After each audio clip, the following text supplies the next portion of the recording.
Hi, welcome to the very first episode from Set 6, TFT, Gizmos and Gadgets, which has a special place in my heart just by the name because I used to work at a store called Games and Gadgets, which later went on to become GameStop.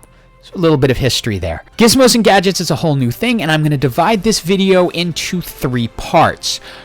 We are currently in the introduction, where I remind you the channel is called Mission for Tuition because we're trying to raise money for our son's middle and high school tuition. We only make money from views. We don't ask for donations or anything like that. Please like, comment, share, do all that good stuff to help with the YouTube algorithm. Now, we're going to move into part 2, where I want to talk about what makes Gizmos and Gadgets different, and here it is.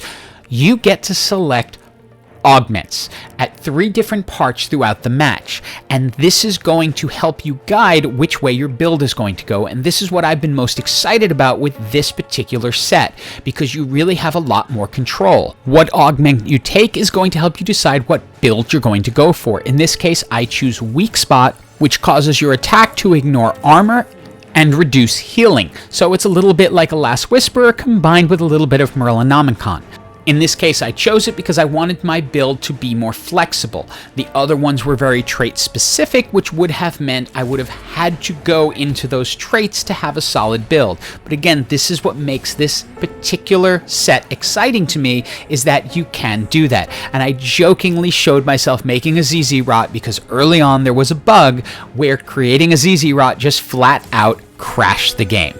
But I'm going to now get into this specific build, and that is going to be Chemtech. So I want to first explain this is from the PBE, and so everything is subject to change. But this is what Chemtech looks like. Once a champion has lost 60% of their health, they get a 25% damage reduction, increased attack speed, and regenerate 5% of their maximum health per second. And I'm going to skip you through a lot of the rolling stuff because I was rolling really slow. As you can see, I still have a lot of money left, and that's because I'm having to read what each champion is as I go. But now that we have 3 Chemtechs, we can at least trigger the first level of it, and I want to pick up as many as possible. I found Twitch, who is also an assassin, to be incredibly strong in both early game and late game and can be used as a carry. And even though I've only played a few games, he feels like the strongest one-cost carry in the game, at least at this point. Once he's properly itemized, he's able to do a lot of damage, and it may not look like it here, but that's because we're up against a better itemized team. But believe me, stick with it, you'll see how this all turns out.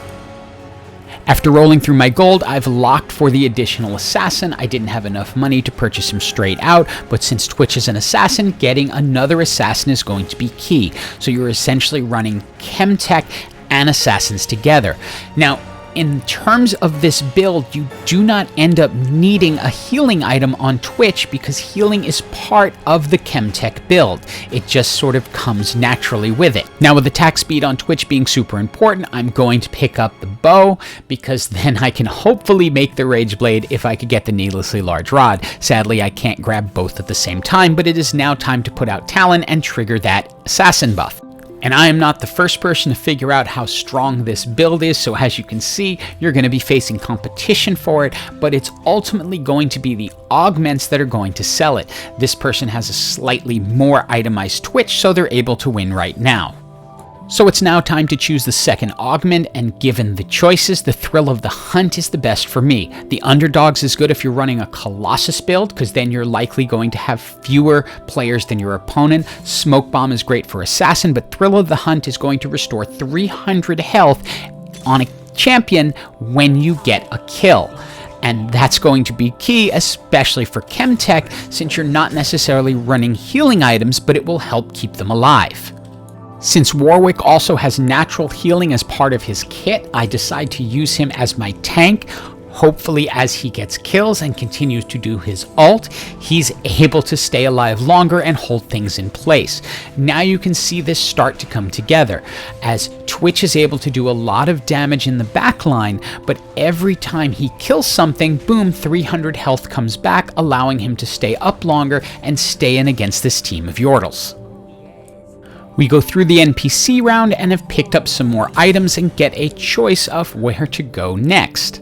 I decide to go with the BF sword because then I can create a death blade, which will be additional damage on Twitch. Now the BF sword works a little differently in this set than it did in previous sets, and I'll freeze it when it gets to it so you can see what I mean. The death blade used to stack with each kill, now it stacks with the star level of the champion. I go ahead and put a second Runin's Hurricane onto Twitch just so he's hitting as many targets as possible with his now increased damage. Now the choice to go to a second Runin's Hurricane was also somewhat based on the augment. Since the augment is giving me 300 additional health every time I'm in on a kill, the more targets Twitch is hitting, the more healing he's getting, the more he's staying alive. So normally I would go for Rage Blade, but with this augment I decided to go for the second Runin's Hurricane due to more targets. Now I want to bring back the Chemtech graphic and explain it a little bit more as you go up the chain.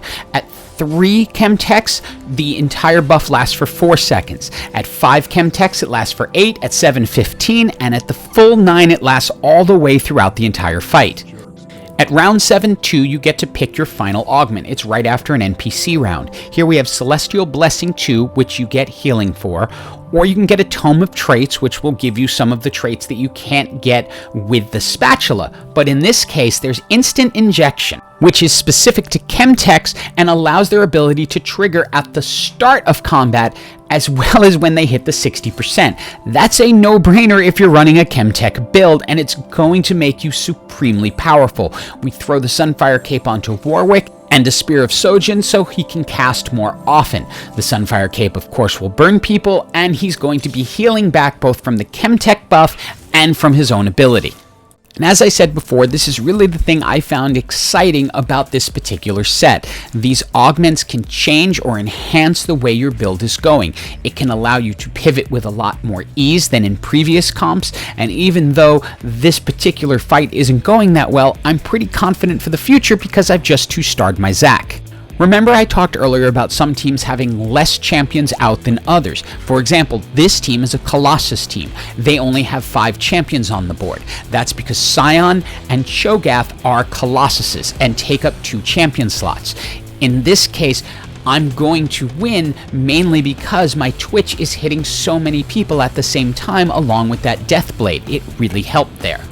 Now once I picked up that third augment that allows the buff to trigger at the start of combat as well as when they get to 60% of their health, I want to get to the 7 Chemtechs because then it's going to last for 15 seconds. And since combat lasts for 30 seconds, 15 and 15, that's pretty much the entire fight. So 7, 9 doesn't make a difference if you get the Chemtech augment. So here, with the addition of Urgot and Mundo, I'm able to put together the 7 Chemtechs, and I took out Samira, who was serving as a challenger, which is a nice buff, but not necessarily essential for this build. We get an opportunity for another item and end up deciding to grab the Bloodthirster just because that will work well along with the Runin's Hurricane we just got off the NPC on our next assassin. And sadly, my usual friend at Riot doesn't happen to work on the PBE server, so I'm hoping for a second friend to come along and actually serve that purpose. I grab an Akali as she is a legendary assassin, and so really at this point I'm kind of testing how powerful she can be, but for right now, as you can see, Twitch is doing all he can and keeping us in it. So while I was swapping out Talon for Akali, I made a quick call over to Riot, and Gary told me that Ava's actually working on the PBE, so got a message over to her and said, can I please have a Twitch? Yes, I could. 3-star Twitch. Everything I'm looking for. With a chance to pick up a Yuumi, I grab it because I am going up to level 9. This team I'm facing right now is using a Spotlight Challenger build, and they're using Fiora as their carry. As you can see, this is incredibly strong, as Fiora is able to absolutely rip through things very quickly. Hopefully I'll be able to do a build like this for you in the future, but I just wanted to showcase it here, as since it absolutely dominated me right now, and it's using Spotlight characters which create a special spot on the board that gives a character more powers. But even aside from that loss, we are now in the top 4, and there's another Yuumi and another Akali out there for me to purchase, and it's time to get Yuumi into the game, as she can be very, very strong with her ability to attach onto people and use her ult.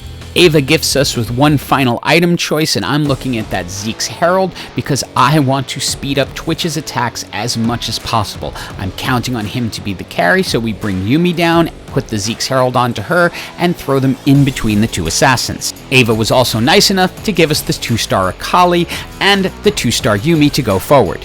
Now remember, with that third augment, they're starting off with increased attack speed, so Twitch has got attack speed coming basically from all sides and hitting multiple targets, so the fight goes very, very quickly. And we are now stuck in a fight against that Spotlight Challenger, who has now decided to rely more on Galio, who is also a Colossus, to be their main carry.